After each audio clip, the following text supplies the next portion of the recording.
Welcome back to another 15-minute guarantee video. Today we are covering fur. Now this question gets asked a lot. Where do I get fur? Well, fur is more of a rare job than people realize, but I'm here to help you start gathering. Let's start off with the level range needed. The mobs must be around level 20 to 40, which I covered in my hide breakdown. So if you want a little bit further in depth there, go ahead and go watch that video after this. The three viable options being wolf, lynx, and bison. Other animals such as lions have about the same base drop rate as the lynx, but tend to be a little bit harder to kill, so I always recommend just going for the lynx as they are easier to kill. So before we go down into locations and suggestions, let's kind of break down the drop rates here. So the Timberwolf sits about a 3% drop rate for fur without any luck. With equipment, food, and trophies, you can raise it up to about 6%. The lynx is sitting at a 4.14, which is a slightly higher rate than the wolf at a base level, which again, you can raise this up to about a 7 to almost an 8. So instantly you should go for the lynx. The only downside is they tend to be a little bit further apart than packs of wolves because wolves tend to obviously pack up. So as a demonstration, you can see here how I have to walk from one lynx to another to another. You kind of have to have a route planned on where you're going to be farming these if you're going to go for the lynx. Compared to a wolf, you can kind of sit by a den and just kind of pick them off here and there when they start to spawn in.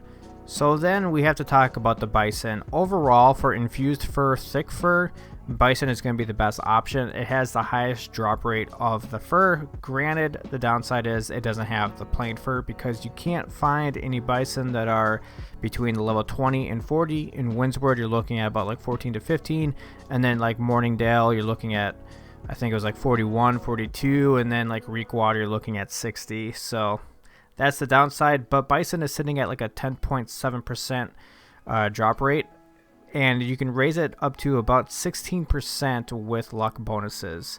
However, there's the other caveat that bison tend to be a little bit harder to kill than wolves and lynx, and their respawn timer is a lot longer, so that is a downside to going after the bison.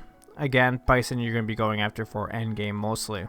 So we're going to go ahead and jump into where you can find these. You have two options again, which I stated, the lynx and the wolf, that I highly recommend going after the lynx, but I'll let you pick and you can do whatever you prefer.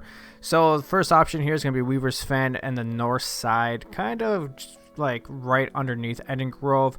You're going to be looking at basically the Dusty Paw Burrow. It's pretty close to a teleporter, which makes it a little easy to get to, and it has some good drops that vary. You can get, I think it's like the Salamander Slime, some Bumble Blossom, and some trees, and some ores like that and stuff to keep you busy while you wait for these to spawn. So it's not a bad spot, but again, the wolves only have a 3% base drop rate going up to 6. Now let's get into the lynx. For the lynx, I pretty much go to Cutlass Keys. I go straight to the settlement, and then I just go ahead and move south from there into this region. And then you're basically going to want to just run around this region a bunch and killing them when you see them. You tend to get a pretty good route. I will post my route here so you can kind of see the route I go and take. So I recommend going after this. Again, you have about a 1 to 2% more higher rate of dropping the fur compared to the wolves, so this is highly suggested, and hopefully this works for you guys. As in all of the other videos that I would do for these 15-minute guarantees, it's always recommended to go with luck gear, the yield boosters, and any food to kind of boost up your luck, along with some trophies to kind of really help you get your solid footing. This drop, just basic fur, tends to be pretty low because, I mean, in correlation to Smolderhide and Scarhide, you're looking at those are dropping about like 1% for the drop rate, so it's pretty close. This is pretty close to a rare drop. It's kind of funny that it's this hard for being an uncommon like tier 3, but it is what it is. I think the tier 4 and 5 is a lot easier, than infused and thick, just because of the bison, and you can use the bison a lot easier. But hopefully this video helps you guys get onto this fur, and hopefully you guys can start to use it. For me personally, it is kind of expensive to buy it from the trading shop. We're looking at about 7 per fur, so it's pretty expensive. I actually just continuously buy out the shop and just resell them continuously at 7. Some people sometimes undercut it by like 6 gold, 5 gold, I usually just buy them back and sell it. So that's how I make money. It's just a little bit of solid income. It's never too much. There's not a lot of people looking for fur, but it is a rare enough drop that sometimes people are just willing to pay for it. So it's how I make my money. But if you're gonna go buy it, it's kind of spendy, so kind of figure out how you want to spend your time. But until next time, guys, it was Fab, and have a good night.